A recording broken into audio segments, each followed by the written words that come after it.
What's up? It's Matt. We're back with another episode of MPTV, again from the Deep Work Studios at our home base for America's Best Restaurants in Florence, Kentucky. Today, we've got a man that just took over a restaurant down the street from here, a place that's got awesome food, and you made some great improvements to the food. Tell us who you are. Tell us about your restaurant. So I'm Jeff Kaplin. I own the 859 Taproom and Grill. Like you said, it's about a mile down the street right here in Florence. Real close. And you took it over, what, about 2-3 months ago? Yeah, it's been 3 months. So kind of still our new baby right now. And we'll get into the little logistics of taking it over in the future in a couple minutes here. Tell us about your background, because you've been in the hotel business, the chef world. Tell us a little bit of your background, what you've been going through. Yeah, I've been through a lot. I've been in the industry 30 plus years. I started down in South Florida, in Miami. I remember working as a kid as a busboy in restaurants. My family owned a diner. I was probably like 7, 8, 9 years old down on Miami Beach.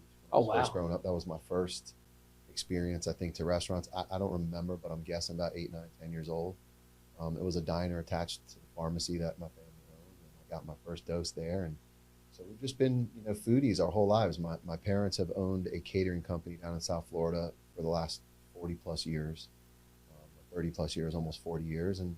But I started, when I went away to college, I got my first cooking job at an Italian place, and I just loved food more than, I was like, wait, so I can go to work and get paid to cook, or I can pay to go to school. I really hate classes and just don't want to go.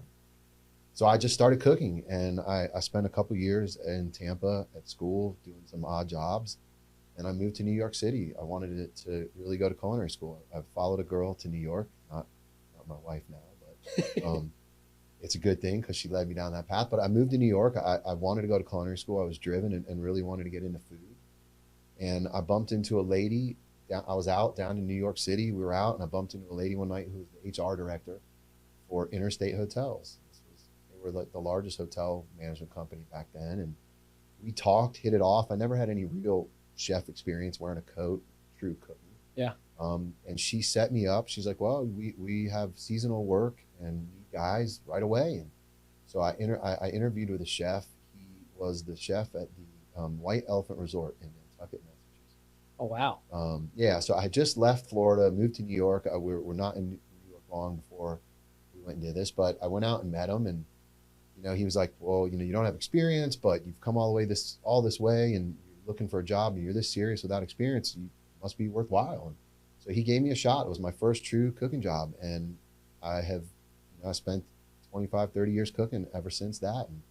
And out there, I started grilling out by the pool in a 3x3 screen-in box.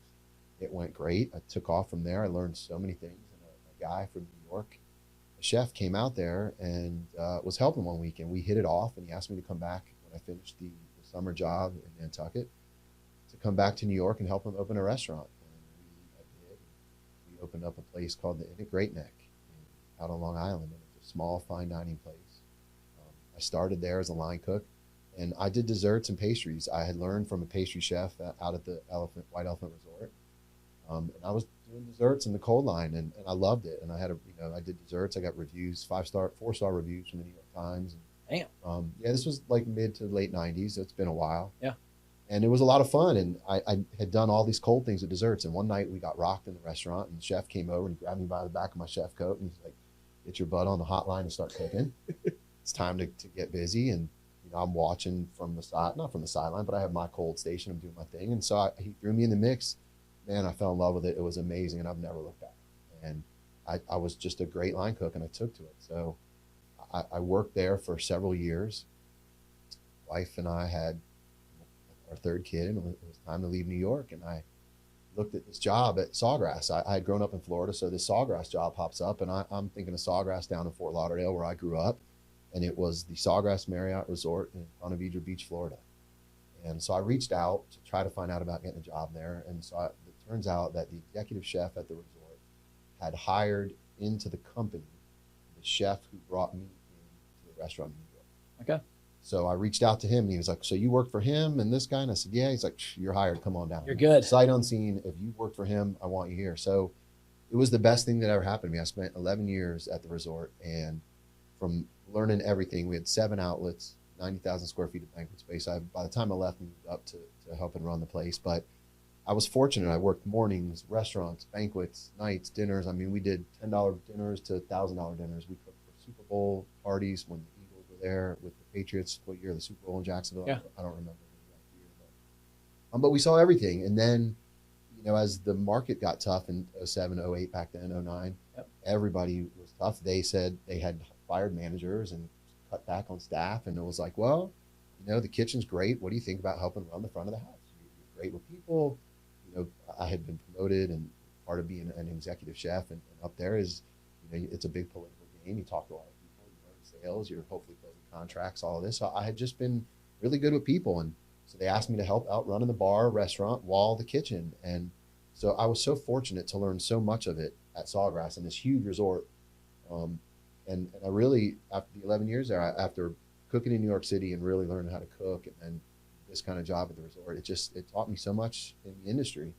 I got to move up I went from kitchen to executive chef to food and beverage director, I moved to other hotels, and eventually to AGM and GM. And I ran hotels the last 12 years in the GM role, and oversaw the food and beverage piece in all of them. So I've just been blessed in the industry. So I've cooked, I've been front of the house, I've done sales, I pay bills all the time. I'm a numbers guy. So I've just learned so much of the business, and there isn't much I haven't seen. And so now this opportunity came up here, and it's just, I'm blessed. It's timing is everything. And I got out of the hotel I was in, and this opportunity was there to purchase this restaurant locally here in Florence. Yep. And it's like it's a dream come true, man. I that old saying, and I hate to use cliches. I said it to you earlier, but they say, excuse me, if you love what you do, you never work in your life. Yeah. And I love it. I love going to work. I love being there. I'm there 6 days a week now, open to close. I work 80 something hours, and I don't think twice about it. I love it. And it's funny. Some friends of mine have a hard time understanding that, because they work. They have a job that they go to. They hate it. And I mean, I've had weeks where I work 25 hours. I've had most weeks where I work 80 to 100, and neither one makes a difference to me, because what I'm doing every day, I genuinely enjoy. And it's like, it's not really a job. It's just what I was built to do. It's crazy. I felt that way at hotels. I loved going to work. I love being at the hotels. It's been so invaluable. It's always open. There's always something going on. And that's what I loved about it. I had years of people saying, hey, come on, man, I want to open this restaurant. Come be my chef, and let's run this own place. And I never wanted to leave, because I just loved going on at a hotel. There's just always something going on. It's so much fun all the time. But yeah, I'm blessed. I get to see friends more than I've ever seen. They come in, they have a good time, and there's nothing better for me to be able to you provide a great experience for friends and family. And, at the end of the day, what more do you have in this life? Yep. You can make all the money you want, enjoy spending it, but you can't take it with you. It's the experiences. So it's been a tremendous amount of fun. It's been 3 months. I'm excited to see where we take this thing. I have a lot of ideas, and it's an ever-changing world. What we think we're doing today, tomorrow won't work. So let's talk about the restaurant. So you've got vast experience, probably more experience than I've seen from a lot of operators, because of dealing in resorts. It's so much different. There's a lot more hand-holding with consumers at those places, especially when they're spending more money than restaurants are accustomed to. Front of house sometimes goes by the wayside. The table touches disappear with a lot of restaurants. I know personally you do it. We'll get to that later, because Austin was a customer of yours and came home raving like, dude, this guy actually asked me for my info. So we're going to get to that later. But talk about what it was like that you bought a restaurant that I had been to and wasn't run well. It's probably an understatement. The person who owned it before you, in my mind, I guess, was just burnt out, didn't want to be there. And it showed. That's a big task, because now you've got consumers. As a consumer myself, we have a short memory when Nike or Target or Kroger does something to us. But when a local one location restaurant's like, oh, I'm done with that place. I've had 100 good visits. I had one. I'm out for 10 years. You've got a lot of people in this area that probably have a negative perception, and it might take 12, 18, 24 months for them to realize that owner's gone. What's it like coming into that from your mindset and how you're going to fix it? So it's interesting. It unfortunately has that negative image. He created a very unique situation. So got burned out, didn't want to be there. He had like 7, 8 staff running the place when we took it over, and they had nobody. They had no manager, no GM. off-site owner, checked in a couple times a week, just didn't want to be there. He wanted out. So you have 7, 8, 21-year-old kids. They have no ownership. It's not theirs.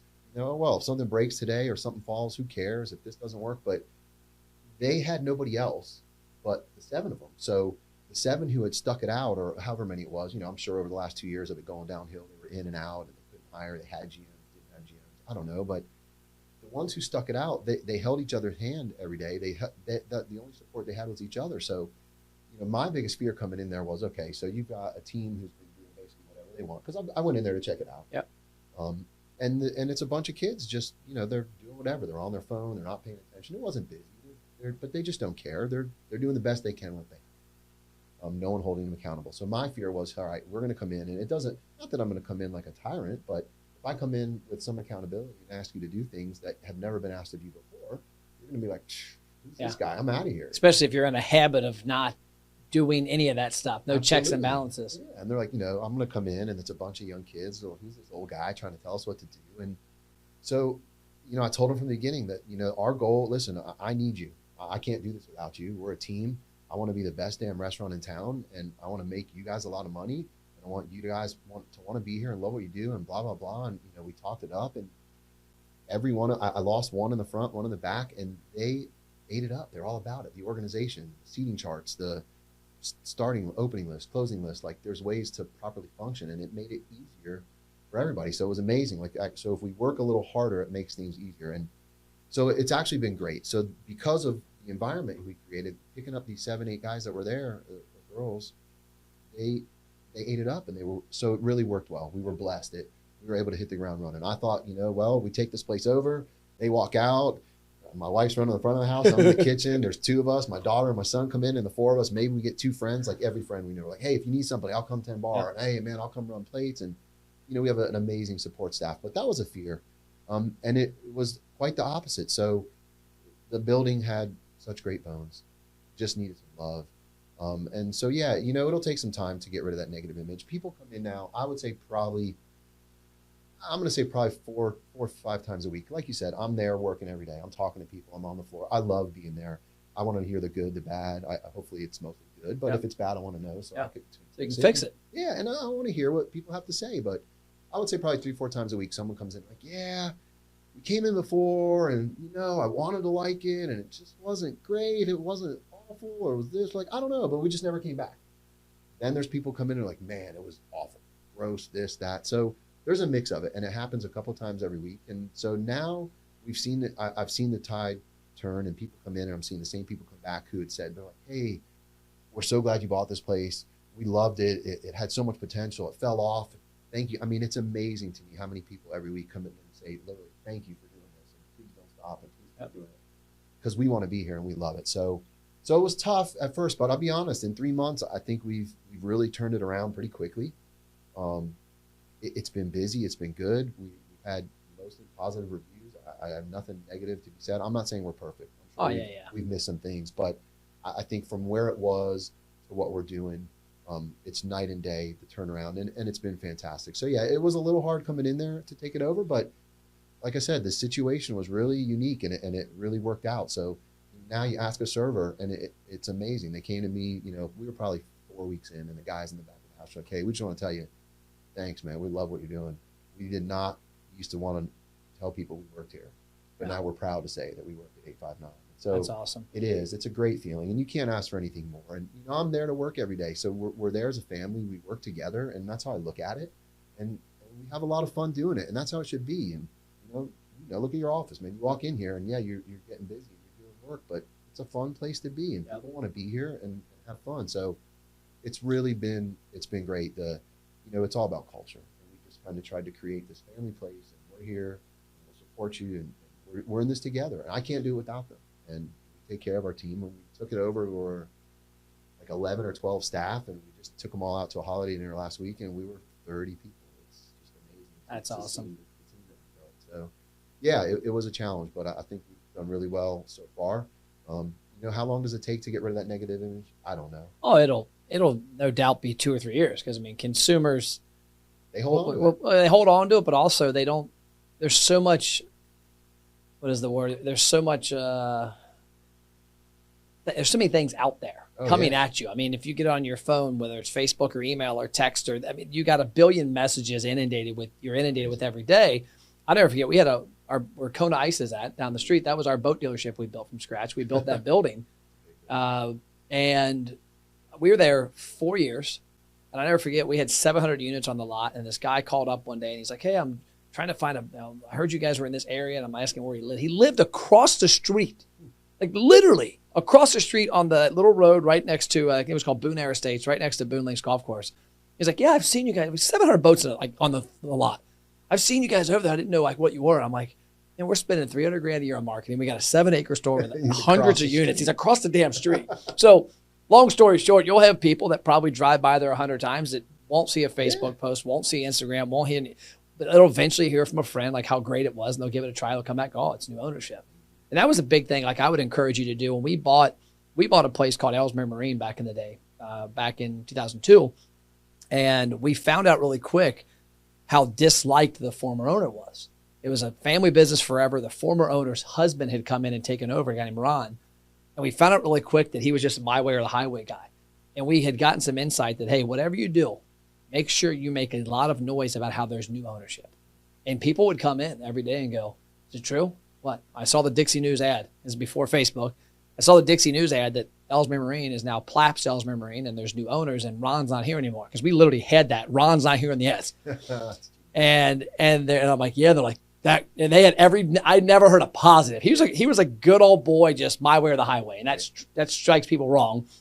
But that was the best thing we did was we ran direct ads that literally said, "Hey, Ron's not here anymore," and it was big to know. Now, granted, might not want to do it here, but on Facebook and Instagram, you've got a big megaphone. You can new ownership, new management. We did. We put posts up on Facebook right away. We had a plan for it. We put it together.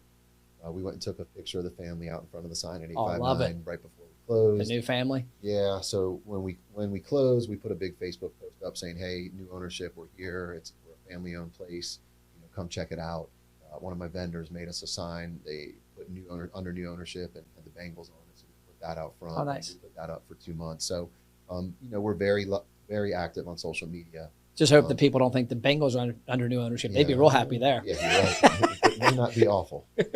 No, we definitely put that out there. Obviously you can blast stuff on social media all day long. I think we use the platform pretty well, but we did get out there. I didn't take an ad out in the newspaper. We do Facebook posts and I boost them all. Have you done any videos with you and your wife interviewing the new owners? We have not done video. Oh, let's do that. I know, and that's what everybody says. And it's not that I don't know why we're not afraid to do video. I mean, this is somewhat video. We're recording this and that. What is it to go Facebook Live? But that's what everybody says, and we've learned that through all of our real estate things is don't just post, but make a video. Even if it's for any different thing, but it's the engagement. Well, you guys have, just my advice, you guys have a couple awesome things going for you. Number one, you've got a husband and wife tandem. So that relates to both sides of it. Number two, you have, 60, 70 beer taps?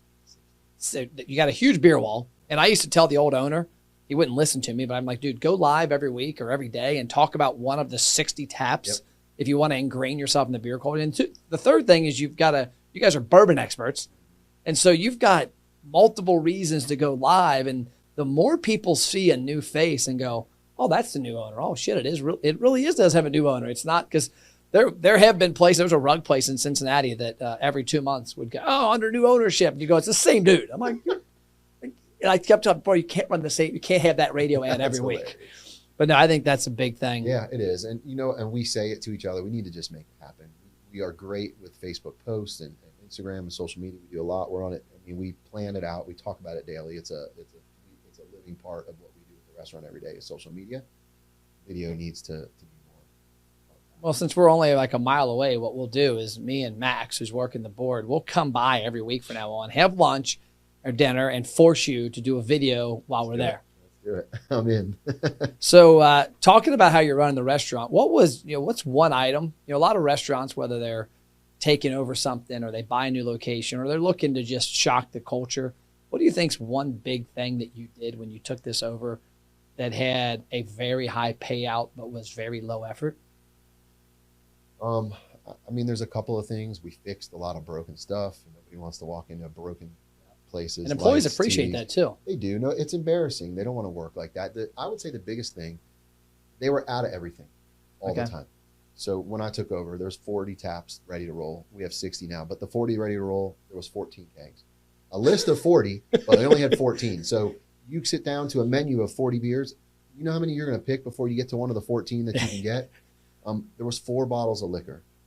That's it. That's all you had. And then from a food point, you know, he had made a comment to me, the previous owner. He's like, yeah, I added a whole bunch of stuff. And I said, why would you add so much? He's like, well, I added like 20 new things. This way, if we're out of something, you got plenty of other options. So I don't have to worry about always having everything. And I said, well, that's not how I operate. So that was really the biggest thing. I made sure, and it's not hard. I've done this on such a bigger scale.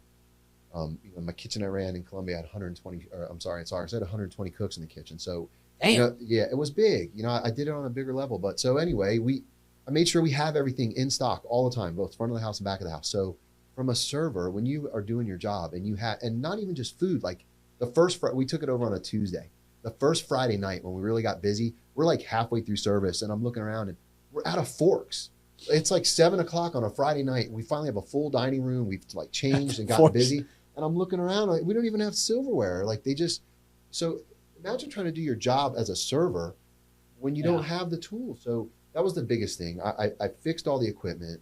I brought in things that they needed, both front of the house, back of the house, things that we needed, and just made it so that we could operate properly every day. And employees notice that, because I've actually heard that when we travel with America's Best and we're in a lot of restaurants. Yeah. And I can't tell you how many times I've heard employees like, oh, it's still broken. Oh, that's still broken. Oh, we don't use that pop machine because it's been broken for 3 months. And It's no way to operate. Yeah. It makes it so tough. It's hard enough to operate. You know, you run a restaurant every day. Every day is different. You never know what's going to happen. Yep. You're ready for battle. You think, and that's, to me, it's a lot of fun. I love thinking on the fly. Hey, this happens. All right, we'll do this. All right, we ran out of this. Well, here, we'll go get this here. I love that. That's the difference that makes it fun for me. But you never know what's going to happen. You wake up every day and you're like, hey, I got this and I'm going to do this. And I'm going to do here. It never goes that way because 8 other things come into play, which that's life with everybody. But it always happens. So at least if you know you have your product and everything works and you start your day ready to go with what you're prepared for and you know you can do, it just makes it that much easier. So, you know, we tweaked food, we added all these things. I've done so many, but I would think, to me, the number one, first and foremost, was just we got everything fixed. Leaky sinks, you know, I had to call in a plumber. We fixed them. I replaced all the seals on all the coolers. All 4 of the coolers were leaking. I called a company out. Well, they hadn't been cleaned, and all they had to do was flush the lines. It was just so many little things, but you don't think about it. You're like, well, it was a leaky cooler or a leaky sink, lights, TVs, but you put together this list, and it's like 50 things that you could fix.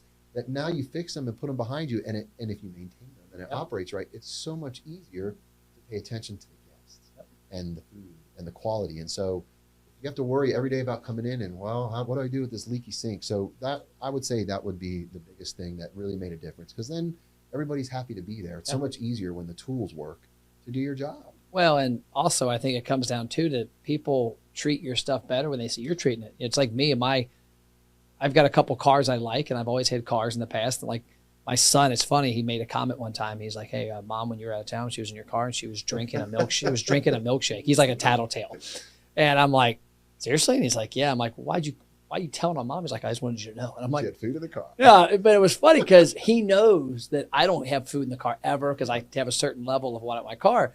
Well, I think a lot of businesses, if you don't touch those little things all the time, your employee's like, "Well, I'm not going to do it," and the other things add up. I had a consultant one time tell me, he's like, "Matt, I want you to think about running a small business. You know, the best thing you can have is big problems, because big problems are easy." He's like, "But what happens if you have this jar and you put 4 big rocks in it, it's easy to pour it out. But if you put 4 big rocks and then pack it with little gravel and sand, all of a sudden everything becomes harder to fix." And that's kind of when you're saying that, I'm picturing all these 30, 40, 50 items that are out there that it was 1 or 2 things broke easy. But now you got these little things that just are sand packed in the jar. Yeah, it was a lot, but we've tackled it really 99% of it. There's, you're going to have daily maintenance. And you probably did it quick too. Yeah, we did. We made it happen. It had to happen while we were open. We didn't shut down for it. But yeah, everything got fixed. I would come in early and hang TVs before we opened. I would hang TVs after we closed when we first opened. It was crazy. We were a sports bar with 14 TVs and 7 of them worked. Oh, I didn't even know that one TV was there. I'd been there a couple of times. I saw like, oh crap, like, oh, that was always there. It didn't work. I'm like, are you kidding me? I never saw it. Yeah, it needed some love. Yeah. It needed some love. And and the other thing I think, and you probably already know this, but I've heard this from myself and from also businesses where I know, and employers that take over places, the employees that were there here, like, oh, this dude gets shit done. Like, they appreciate the fact that, hey, I come in, I bought this restaurant, and here's 50 items, we'll get to them eventually. No, they're done in a couple months, and they're like, oh, man.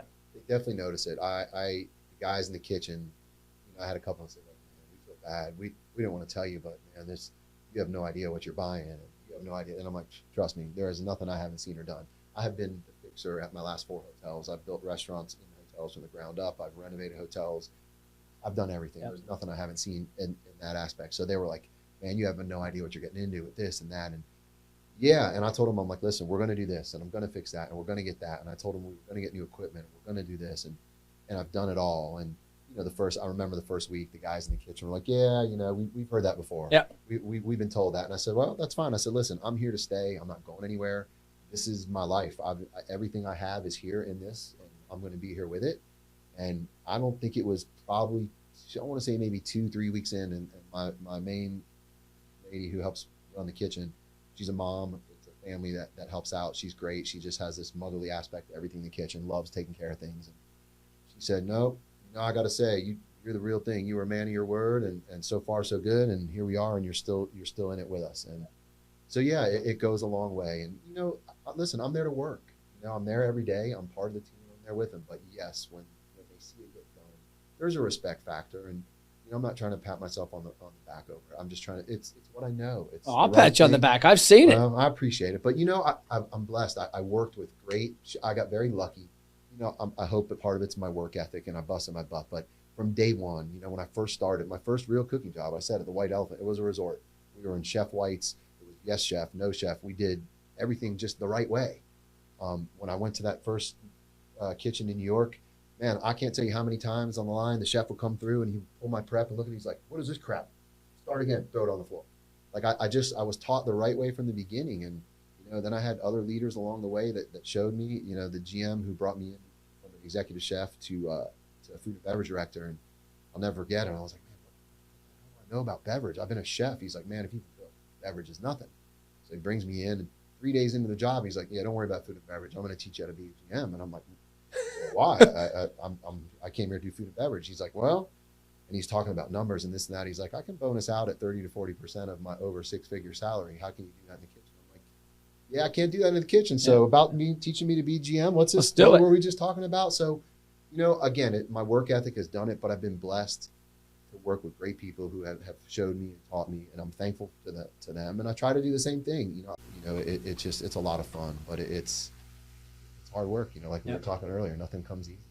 Okay, last question. So 3 of 100 restaurants surveyed by our team in about a 3-week period. So 100 restaurants, 3 of them. We have a 6-pronged little checklist. When you went in the restaurant, was there a way for them to get data? When you went on their website, was there a way? When you were in the restaurant, if they had an ability to get your data, did they actually do it? Was their website mobile friendly? Was there a PDF on their website? Is there social media getting engagement? So we check these off. They go to a dashboard. We're building a pretty cool website that's going to tell the story of why restaurants unfortunately depend on hope and pray. And here's how you eliminate it. But you were one of the 3 that actually asked Austin for his information. So, okay, break time. Restaurant owners, you're watching MPTV, so you're obviously interested in increasing your sales and profits. But what if I told you could eliminate the hope and pray out of your marketing? You could spend money and actually see results. Most marketing starts with attention, like a billboard. The problem is that attention leads nowhere. That's why we created the ROI Engine Restaurant Program. We take attention and gain huge engagement, whether it's in-store or online. We help you build a database with deep customer information that's comprised of email, cell phone, and birthday. And then we drive them into the restaurant with trackable results. Yes, results you can actually see. If you're interested and want to have a conversation, check out restaurantmarketingthatworks.com. Worst case scenario, you get a lot of great ideas. Now back to the show. Answer this question. 97 of your peers in this region didn't. Why are restaurants so either afraid or ignoring the fact that people have made an effort to come into 859, sit down, that the value isn't them there now and getting their wallet, It's them there now and getting their data so you can get them back 100 more times. You know what? It just goes back to how what I was taught. It's loyalty. It's that I'd like to say it's rocket science, but it's not. We use a great system in Toast, the POS, and there's an option to add a loyalty program. It costs money. For every dollar you spend, you get a point. At $100 spent, at $50 spent, you get 5 back, and it starts to tally. So at every $100, you save $10 when you come in. Not everybody wants to give back that $10. Well, to me, that 10% that we give back, or hopefully what comes back, and the loyalty. Listen, we're business owners. We're here to make money, but we're not here to be greedy. Yeah. I don't want to do that. I want to be able to share it. So we create the loyalty programs there. We put it into place. We enact it. You don't have to. There's a lot of places I go that use that Toast system, and I don't see it because you're giving back money. I get it. But a lot of them still probably do have it enacted, but they're lazy and asking, hey, Matt, your steak was awesome today, wasn't it? Yeah. Hey, do me a favor. You want your appetizer free next time? Hell yeah. Scan this code, click this, whatever. I mean, and Austin was there and you did it. And he called me like, bro, you're not going to believe this. I'm like, what? He's like, a restaurant actually attempted to get my data and did get my data. And I was just like, oh, the lights came down. But think about it, 3 of 100. It's crazy that you don't. And you know what? Maybe, I don't know. Maybe they don't know. They don't take advantage of it. It's just, it's what I love about hospitality. It's, I spent years in hotels in the lobby, talking to people. How's this? How's that? And then, in restaurants, touching tables, and you touched on it earlier, but why not? I want to know everything about it. It's aggressive hospitality. And that's what it boils down to. What can we do better? What can we do to make it better for you? What do we do right? What do we miss? Like, I just love it. And that aspect of talking and then getting the info, like you said. A couple came in last night. They sat on the patio. They said, yeah, we were looking. I didn't have anybody else out there. We talked for 20 minutes. They went to a similar high school with a friend of a friend through this. And this long-winded story of people who flew in from Columbus, and we had ties down to Miami from 20 years ago. It's just crazy, but only because we talked out on the patio for probably 10 minutes, but it wasn't just a, hey, how are you? Thanks for coming in by. Yeah. It was more to it. So I love that. I love that piece. That's why we do this. And yeah, if you're not touching your customers and you don't know not only what's going on, but if you're not creating that loyalty in that database, I don't know. I don't know that we per se went out and said, hey, we need to create a database, but it was more, this is the right thing to do, is let's create the loyalty. Let's bring people back. Let's give them something so they come back. Let's make it memorable. Let's open up that line of communication. So again, I've just been blessed over the years. I think that also for me, not a lot of restaurant owners go through that. If you own a restaurant and you worked in a restaurant, it's only restaurants. That's what you know from. And they never do it. They never see it. That. And then also for me, being in a hotel, it's just so different. There's a marketing team. I've worked with directors of sales for the last 25 years. If you're a restaurant owner, what do you know from a director of sales? Unless you get into that marketing piece, but 9 times out of 10, you don't know it, and you depend on somebody like you to take care of it. So I was very fortunate working for companies like Marriott and Hilton. They force feed you that. So you're almost forced to have to learn it. So 20 something years ago, it became regular everyday place for me. So now, I operate a business. That's what I know from, is just creating loyalty, taking care of customers, wanting them to come back. So I'd like to, like I said, take credit for it being rocket science. It's just something that I've learned from the people who have taught me along the way. And we're using everything we've learned to just really turn it out and have a good time with it at the restaurant. Yeah, I've got a speech I've given a few times at restaurant associations, South Carolina and Alaska in the last 3 months. And I call it 600 customers equals 6 figures profit. I had a guy one time question me. I'm like, no, it's not, you don't need a huge number. You need 200 people to become brand new customers, 200 people who are infrequent to become frequent, and 200 frequent customers to come back 5 more times. So literally, if you're like, your average check's about 30 or 40 bucks. If you take 200 people and get them to come 15 times a year, not hard, 200 people 10, 200 people 5, that equals out to about a 6-figure profit based on the sales and incremental profit. But it all has to happen with data. And I told a restaurant this the other day, I said, you get 2 options. You can either outspend your competitors or you can outsmart them. And I can tell you that 859 is not outspending Applebee's or Outback or Chick-fil-A or Dairy Queen, any of those. But you can easily outsmart them because, one, I deal with a lot of the corporate offices and they don't have a damn clue. And the franchise systems are so broken that the franchise corporate offices do not know how to coach and give their local restaurants, local store marketing. And so as a local operator, you can easily outsmart them. That's one of the things, like when we're traveling, like I tell my guys, like, when we started doing our America's Best Restaurants tour, I said, hey, every restaurant, the goal is 1,500 restaurants a year per van, 50 vans in 5 years. We're going to hit everybody. I said, but one thing we're going to do, everybody gets a free trial of what we do. And I remember one of my friends, are you on drugs? Like, you know how much you're going to spend annually to give people a free trial? I said, but they don't have anywhere else. Like, if we're going to focus on helping independents, we got to help them outsmart the big boys because they can't outspend. And outsmarting becomes with asking for data. It's like my wife who's here doing Christmas gifts now. This wedding ring of 22 years ago, I got her information 26 years ago. I had to ask her for her number. Had I not asked her for her number or her dorm number, that might not have been date 2, 3, 4, 5, 10, and 2 kids later. Yep, same exact. Yeah, it is. You got to go out there and ask for it. They're not going to. Yeah, you got to do something. I'm not saying to have kids with your customers though, by the way, just a different story. Restaurant owners, did you know Matt has free online marketing courses that teach you how to successfully market your restaurant? Email support@mattplapp.com to get access to the courses and a free social media content calendar. So last question, final last question. I always ask this at the end of podcast, airplane mode. You're a hustler. You've got a lot of things going, but at the end of the day, you've got to keep your mind right somehow. Is there when you put yourself on airplane mode, is there something you do, a passion outside of the restaurant that gets your brain back? I don't know, man. I family time, really. Yeah. That's it for me. I'm blessed that I can do this for one, but two, with my wife as my partner, who's got 25 plus years restaurant experience of her own. So I get to do it with her. My son works with us. My daughter works with us. So when I'm there, I check out. I love sports. I'm big into bourbon, but I just want to be with family. And that's kind of been the best part of this is now my wife and I are together every day. We work together every day. We were always together every day before. Obviously, as a couple, we've been together 24 years now. But I went to work my way. She went her way. Now we go to work together. We talk about work together every day. We plan work together every day. People might say it's gross and disgusting. You guys are together every day, but she's my best friend, and I love it. And we get to do it together. But that's it. Outside of work, doing work right and enjoying it and making it fun is downtime with family, and that's what does. We're going away this weekend for Christmas. Yeah, the Gorge.